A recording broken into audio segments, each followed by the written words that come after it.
ಈ ಯೋಜನೆಯ ಫಲಾನುಭವಿಗಳ ನೀವು ಹಾಗಾದ್ರೆ ಈ ಒಂದು ವಿಷಯ ನೀವೆಲ್ಲರೂ ಕೂಡ ತಿಳ್ಕೊಂಡಿರ್ಬೇಕಾಗಿರುತ್ತೆ. ಯಾಕೆಂದ್ರೆ ರಾಜ್ಯ ಸರ್ಕಾರದಿಂದ ಒಂದು ಹೊಸ ಆದೇಶನ ಹೊರಡಿಸಿದ್ದಾರೆ.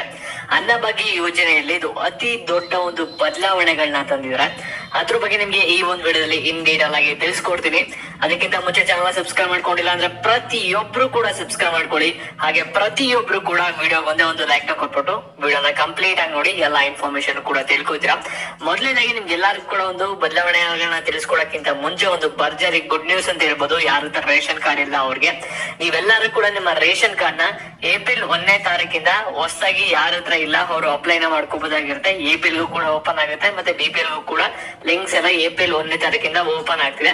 ನಿಮ್ಮ ಹತ್ರ ಯಾರ ಹತ್ರ ರೇಷನ್ ಕಾರ್ಡ್ ಇಲ್ಲ ಎಲ್ಲರೂ ಕೂಡ ಅರ್ಜಿಯನ್ನು ಸಲ್ಲಿಸ್ಕೊಡಿ.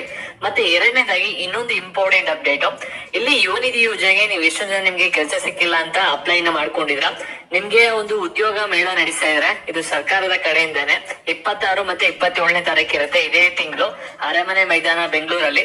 ಈ ಒಂದು QR ಕೋಡ್ ಏನ್ ಕಾಣ್ತಿದೆಯಲ್ಲ ನಿಮ್ಮ ಸ್ಕ್ರೀನ್ ಮೇಲೆ ಅದನ್ನ ಸ್ಕ್ಯಾನ್ ಮಾಡ್ಬಿಟ್ಟು ರಿಜಿಸ್ಟರ್ ಮಾಡ್ಕೊಂಡು ಆಮೇಲೆ ಹೋಗಿ. ಇದು ಯುವನಿಧಿ ಯೋಜನೆ ಅವ್ರಿಗೆ. ಮತ್ತೆ ಇವಾಗ ನೀವು ಸಾಕಷ್ಟು ಜನ ಕೇಳ್ಬೋದು ಏನದು ಒಂದು ದೊಡ್ಡ ಬದಲಾವಣೆ ಏನ್ ಮಾಡಿದಾರೆ ಅಂತ. ಇದೇ ನೀವು ಬಜೆಟ್ ಕೂಡ ನೋಡಿದ್ರೆ ನಿಮ್ಗೆ ಗೊತ್ತಾಗಿರುತ್ತೆ. ಮತ್ತೆ ನೀವು ರೆಗ್ಯುಲರ್ ಆಗಿ ನಮ್ಮ ಚಾನಲ್ ಫಾಲೋ ಮಾಡ್ತಾ ಇರಾ, ಪ್ರತಿ ಒಂದು ವಿಡಿಯೋನು ಕೂಡ ನೋಡ್ತಾ ಇರಾ, ಮತ್ತೆ ಹಳೆ ಸಬ್ಸ್ಕ್ರೈಬರ್ ಆಗಿರ ಅಂದ್ರೆ ಈ ಒಂದು ಮಾಹಿತಿ ನಿಮ್ಗೆ ಎಲ್ಲರೂ ಕೂಡ ಗೊತ್ತಿರುತ್ತೆ. ಇದ್ರ ಬಗ್ಗೆ ನಿಮ್ಗೆ ಆಗ್ಲೇ ಕೂಡ ಅಪ್ಡೇಟ್ ನ ಕೂಡ ಮಾಡಿದೆ. ಇಲ್ಲಿ ಅನ್ನಭಾಗ್ಯ ಯೋಜನೆಯಲ್ಲಿ ನಿಮ್ಗೆ ಒಂದು ಮೇಜರ್ ಚೇಂಜಸ್ ತಂದಿದೆ. ಇಲ್ಲಿ ನೀವು ರೇಷನ್ ನ ಪ್ರತಿ ತಿಂಗಳು ಕೂಡ ಹೋಗ್ತಾ ಇರ್ತೀರ. ಆ ಒಂದು ಪ್ರೊಸೆಸ್ ಅಲ್ಲಿ ಸಾಕಷ್ಟು ಒಂದು ಪ್ರಾಬ್ಲಮ್ ಕೂಡ ಆಗುತ್ತೆ ಮತ್ತೆ ಸಾಕಷ್ಟು ಕೂಡ ಸಮಸ್ಯೆನೂ ಕೂಡ ಆಗುತ್ತೆ.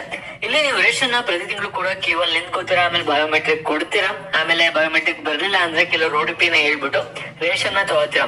ಆದ್ರೆ ಇನ್ ಮುಂದೆ ಈ ರೀತಿ ಒಂದು ಪ್ರೋಸೆಸ್ ಇರಲ್ಲ ಕೆಲವ್ರಿಗೆ. ಯಾಕೆಂದ್ರೆ ರಾಜ್ಯ ಸರ್ಕಾರದಿಂದ ಒಂದು ಹೊಸ ಬದಲಾವಣೆ ತಂದಿದ್ದಾರೆ. ಇದುವರೆಗೂ ಕೂಡ ಯಾವ ಸರ್ಕಾರ ಕೂಡ ಈ ರೀತಿ ಒಂದು ಚೇಂಜಸ್ ನ ತಂದಿರಲಿಲ್ಲ.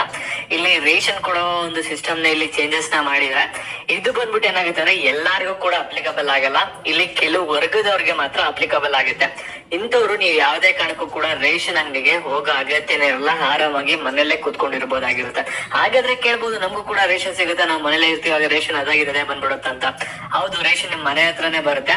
ಅಂದ್ರೆ ಒಂದು ಆಪ್ ನ ಡೆವಲಪ್ ಮಾಡ್ತಾ ಇದ್ದಾರೆ. ಆ ಒಂದು ಆಪ್ ಮುಖಾಂತರ ನೀವು ನಿಮ್ ಮನೆಗೆನೆ ನೀವು ರೇಷನ್ ನ ಬುಕ್ ಮಾಡ್ಕೋಬಹುದಾಗಿರುತ್ತೆ.